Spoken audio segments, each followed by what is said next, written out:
So on a recent visit to Olson Middle School, I came upon a scene. You know, if you know anything about middle schools, you know that challenge and rupture and repair and self-identity work are always happening. I walked into one of my favorite teachers' classrooms, and there was Mr. Lash sitting on the corner of a desk and a sixth grader sitting there. And it was a pretty heated conversation, right? And I heard the student make his points. I heard Mr. Lash share perspectives. I heard some tension in the conversation. Then there was a pause. And then I heard the kid go, yeah, I could have done this better. And I heard Mr. Lash say, yeah, let's go make that repair with that other teacher. And then the two of them walked down the hall, Mr. Lash with his arm around this kiddo's shoulders. And I kind of snuck back and tried to make myself invisible as the kid walked into a teacher's room and said, I apologize. I could have come in differently. And the teacher said, and I apologize to you because I'm a little short-tempered today, maybe more than usual. Should we try again? And then Mr. Lash went back to his classroom. But the relationship and the skills and the love and the respect that he shows his students, I don't think they're ever going to forget those moments, even though they might not remember every single thing he says in that classroom. I've been moved by the way he relates to children and the way he teaches, and I can't wait for you to hear more about what matters to Mr. Lash today on Belonging in Classrooms.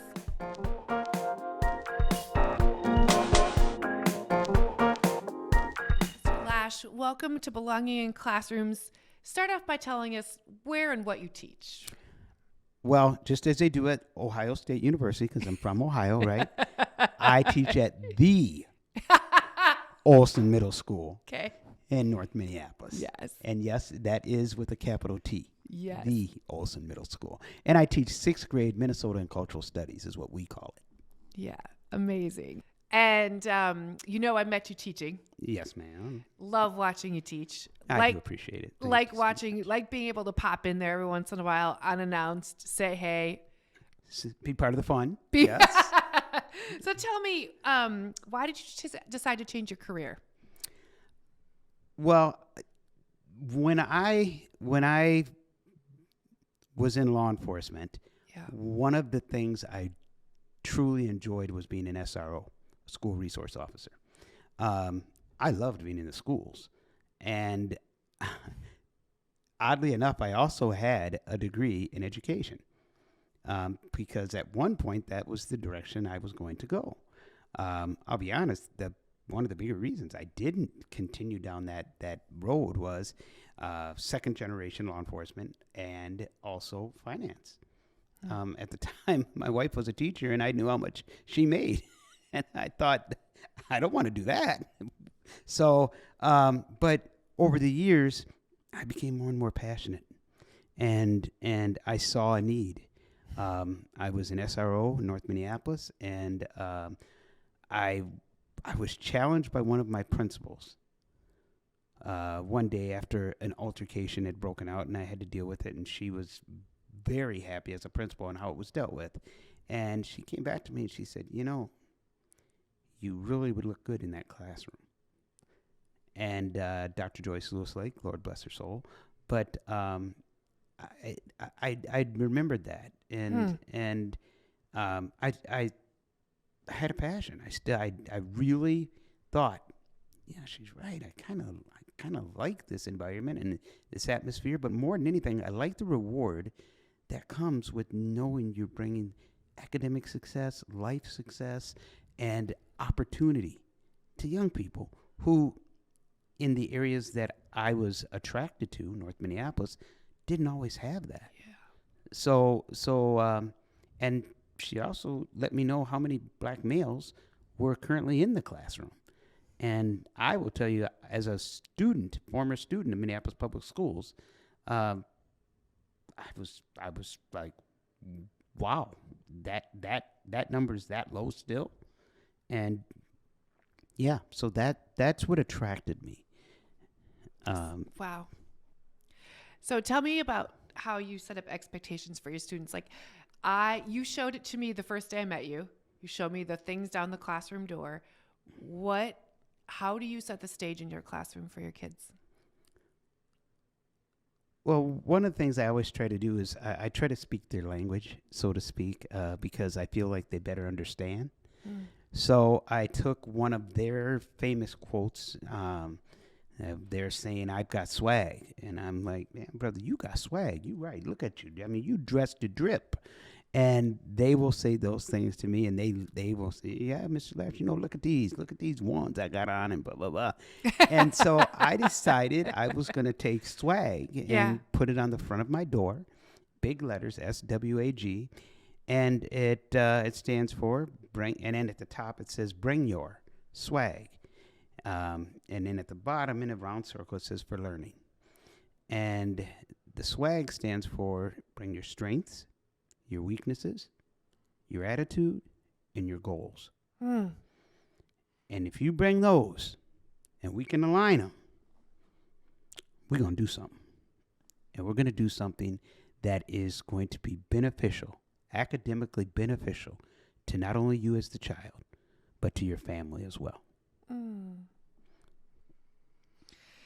Okay, so you also said, I'm just going to basically reflect back to you either things I've noticed or things you've said. You said you really wish that our city, our state would invest in our babies, our North Side babies now. Why'd you say that? Because the payoff and the benefit is much greater. Let's be honest with one another, and let's be honest in our conversations. You can pay now or you can pay later. And the benefits society-wide far outweigh the payment later. Yeah. Our babies, if given opportunities, have shown they can rise. Yeah. You just have to challenge them in a manner that wants them, that makes them want to rise, that makes them want to show you their brilliance, that makes them want to show up, show out, and show off with their academics on a daily. And they can do it.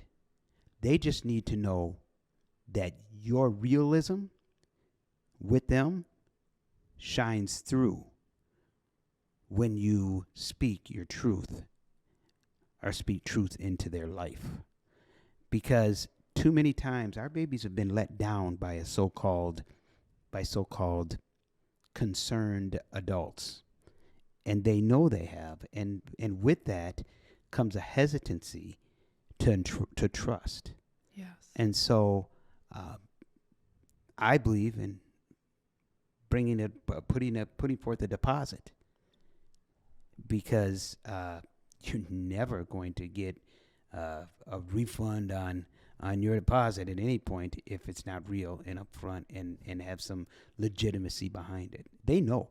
I'm telling you right now, our babies know if you're real. Even in 6th, 7th, 8th grade, middle school, they know, and they can tell, and they will tell you. Yes. They will tell you straight out, you don't care about me. And if that's the mindset they bring to the table, they just move on. They know how to play the role, and move on. But I believe in investing in our babies on the front end. All right, and then benefiting and the joy of that investment, getting to see it, right, on the back. If we educate our babies and we get them into that learning environment and do so in a way that speaks to them, I believe a higher number of our babies will breed academic success than what we are getting. But if we don't, and I tell our children, there are avenues that are set up to deal with you in a manner that you don't want to become a part of. Yep. Because that so-called system that is in place, right, it deals with your situation now. It doesn't give you always the help that you need, but it deals with that situation now, right?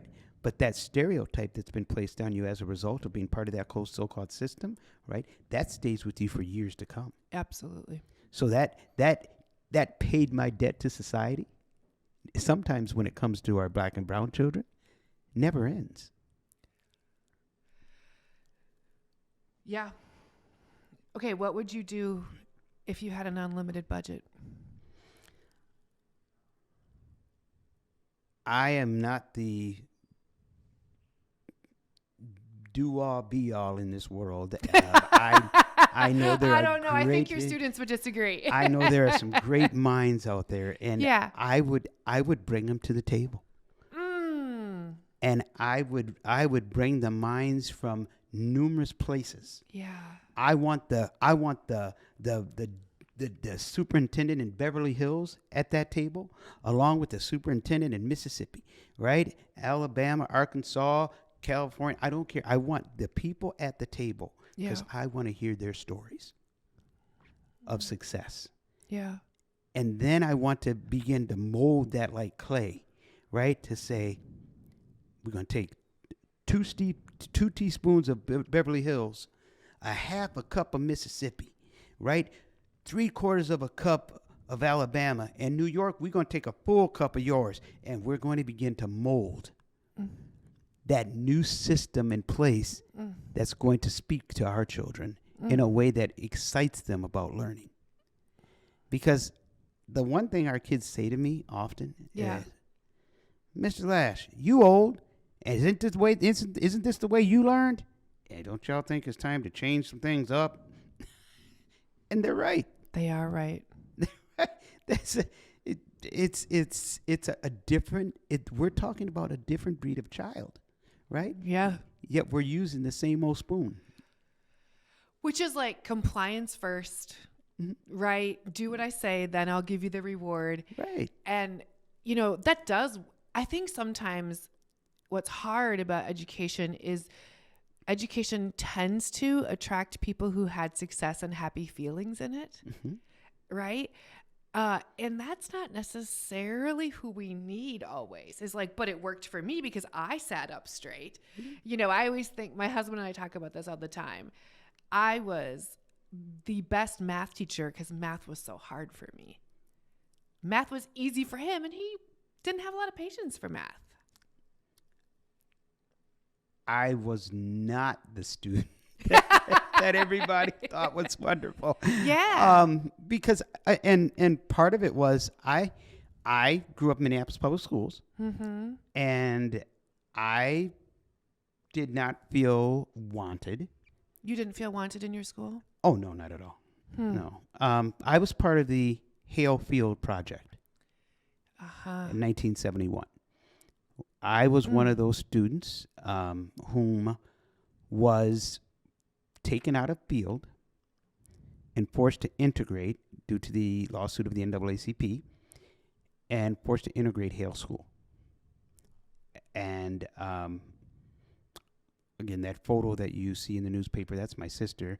And you'll see me right behind her, ducking down, waving at my mother as we get on this bus to go and our first day at this wonderful school called Hale. That I did not enjoy. And I remember telling my mother from a very young age, I was a first grader, saying, I don't like this school. I want to go back to my old school. And the biggest piece of that is I didn't feel wanted there. I felt tolerated, but I didn't feel wanted. And I didn't even know it at the time that I was being tolerated. I just knew I wasn't wanted. You could feel that. I could feel that as a child, right? I was always last picked in the games. I was always talked to. I was always told to sit down. It was always Joey, Joey, Joey. And I would look around and say, is there anybody else in this room other than me? Right? But I knew that I come from an environment where I was celebrated. And I felt like I was now in an environment where I was tolerated. Whoa. so that was my experience. Um, and then as I got older in Minneapolis public schools, I also got to experience the shutdown. I went to Nokomis Junior High as they shut that down, and half of us went to Sanford and half of us went to Falwell, and then they shut down Minneapolis Central. So then we were going to go to either Roosevelt or South. So I got to experience that as well. But that sense of belonging was always important to me because I felt like this is my community, that's my school. Well, I learned shortly there as I went along. Shortly thereafter, that not always your school. Those decisions are made by people, sitting at the desk, making the choices for the district, and I don't know that they always understand how they affect the child. That I know I was devastated when they shut down Nokomis. 'Cause that was my school, right, and my community, and now I was forced to another school in another community. That when I remember when I got to Falwell, I was like, oh my, it was still Southside School, right? But Nokomis just felt like we just had a lot more at that time, a lot more to do and a lot more offered, and then when I got to Falwell. Now, I also experienced 5 black students in total at Nokomis, right, versus 50 at Falwell. So. Okay, so how do you as an educator balance that like belonging with the high standards I see you hold? Because I think I think that's a struggle for a lot of educators. Like, I know the kids in your classroom both know they better not. Yeah. But they also know that you've got them. How do you do that? One of the biggest things I like to do is get out of the classroom. I meet them where they are. I knock on doors.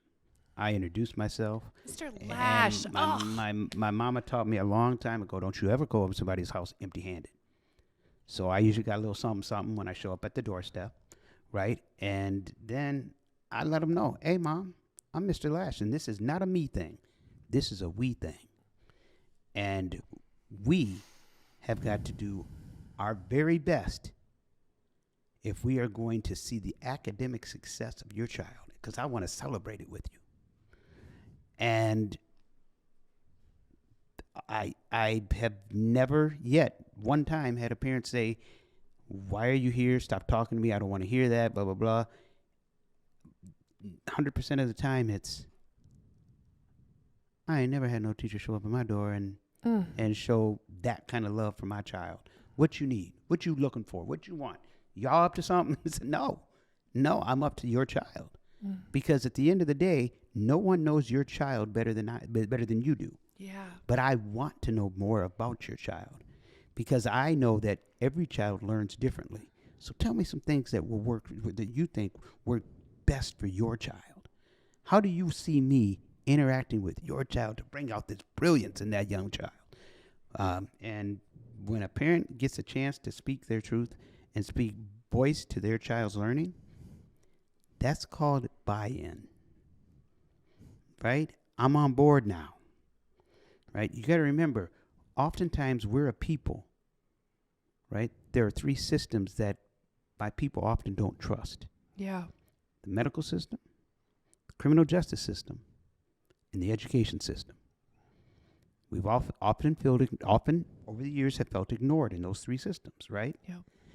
So when we feel like our voice is being heard, that's when we want a seat at the table and want to raise our hand and speak up, puff our chest out and let you know we here.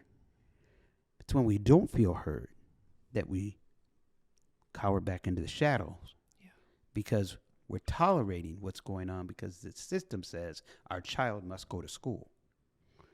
And we don't have the financial wherewithal often, right, to move them into schools that may benefit our child better, right? So we have to entrust that system that's been developed around us is taking our child's best interest to heart. I believe that our parents, our guardians, our caregivers need more from us. And that trust can't be built. I've realized it as a parent myself. It can't be built in an email, a phone call. But if you knock on that door and show up just the way you are, you'll be amazed at the involvement you will get from these parents. I have parents who call me to this day. I just want you to know that such and such is at such and such school, and they are continuing their brilliance that you told them they could do. I just want you to know that, Mr. Lash. And that's all I'm asking for. I want to plant those seeds and let my peers, as they get older, continue to water them, and we all get to watch it grow. Okay. I'm going to go off script a little. We've been dreaming about this this 8th grade field trip to roller skating. Mm-hmm. Tell me why you dream of fun for your kids. Well, fun is learning. I don't understand where folks have lost that mindset. You know, from being little kids, right? What do we all do in playtime? Daycare, kindergarten, right? Playtime. We're interacting, right? We're learning. We're learning that, hey, at the plastic stove you used to have at the daycare, right? Right? I remember our daycare used to have the little circle, and it was orange, and I'm, because that meant it's hot. Oh, well, even at the stove on the daycare, I remember you don't touch that. Play is learning. That because it's hot, right? Well, in reality, I learned that's hot. Playtime is learning. Fun is learning. And when children are having fun, right, their learning doors open wide up. Oh, yes. Right? Yes. And you can dump all kinds of learning up in there, right? Because it's just open, wide open, right?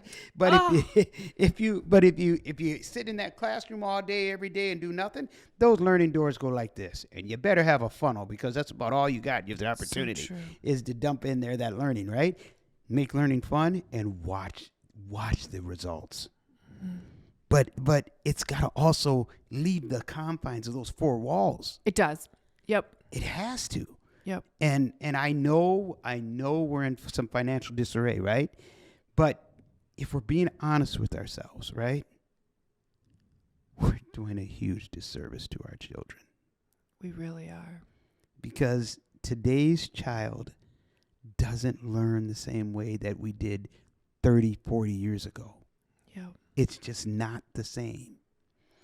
You know, my sister used to love this show, Little House on the Prairie. Yeah. Right?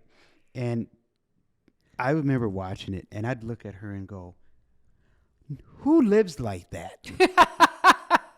You know, and Pa and Laura and I'd be like,